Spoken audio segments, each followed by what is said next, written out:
When you think about creating a communications plan in your school, keep it simple. We're going to talk about that next on the EdTech vlog.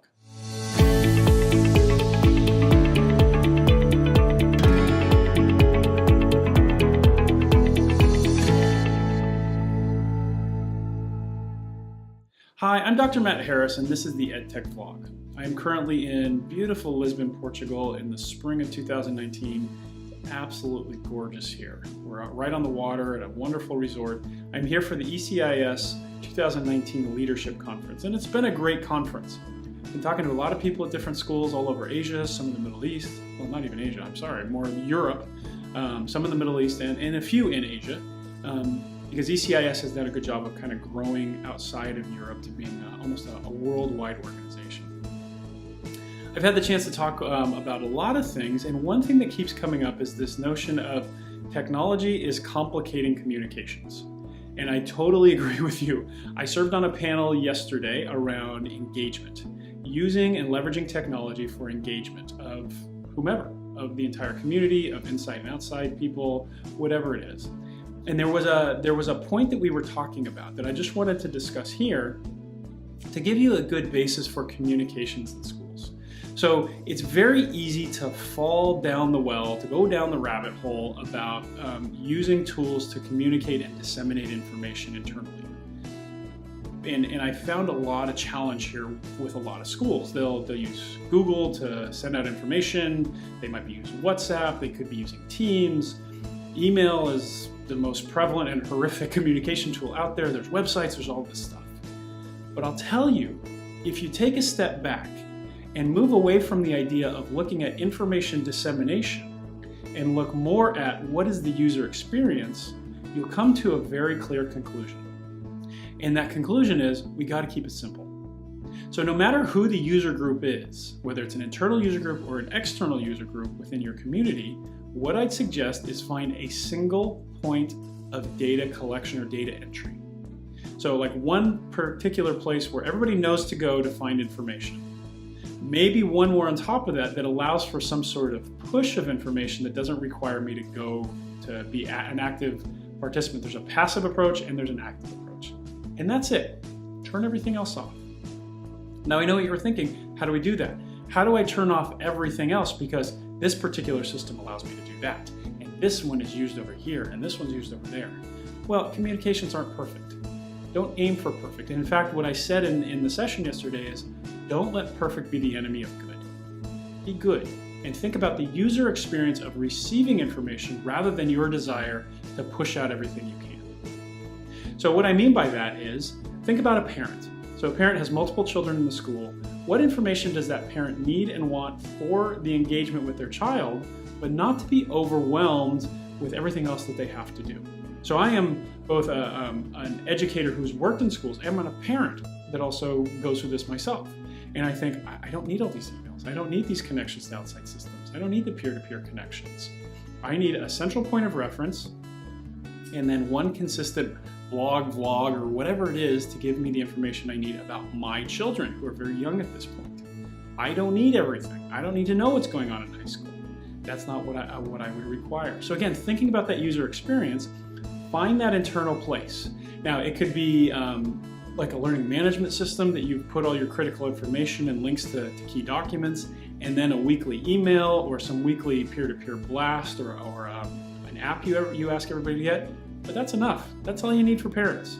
Don't go overboard. Because once you start doing a weekly email, like a newsletter thing, and you're sending out special event emails, you've got paper coming home, you've got like a seesaw kind of program that's giving information about what's going on in the classroom, you've got information that's kind of being blanketed at them from various resources, it becomes overwhelming and parents will actually disengage on the critical items. And you could give them 50 pieces of information and the one piece that's important probably isn't going to get to them because of the inundation of data and information. So don't do that.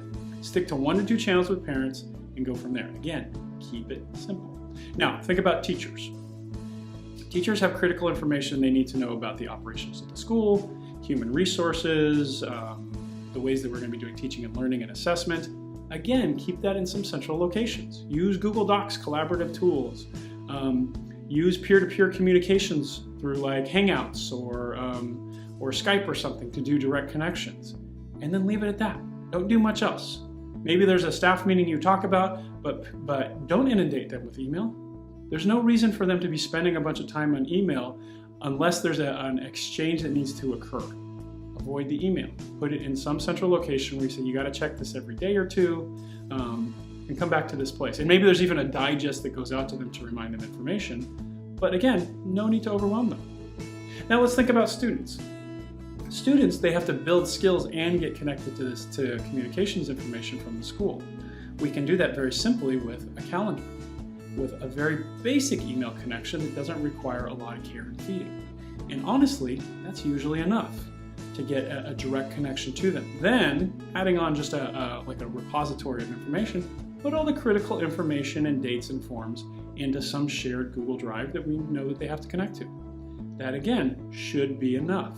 And if you keep these minimal channels, then what ends up happening is the information that comes through there is more critical, it's more cogent, which means it gets to the point faster, and it becomes something that develops a culture around having better conversations rather than just dumping information, right? We don't just use communication to throw out every piece of information we need. We use it to store things and organize them so that people and users can have the best experience. So again, come to the user experience, not the information that you want to give. Now that's all internal. Let's talk about external, right? Because you have a ton of channels you can use here. You can use social media channels, you can use your website, you can use email blasts. That's fine. You can do all of them. You can do a lot if you want. But make sure that you're doing them for purpose to the external and don't give them the same treatment as you're doing to the internal. So the internal, we keep it simple. The external, we keep it strategic. And there's a point of difference between the two, and that's the website. If you have a school website, that school website should not be geared for anybody internally.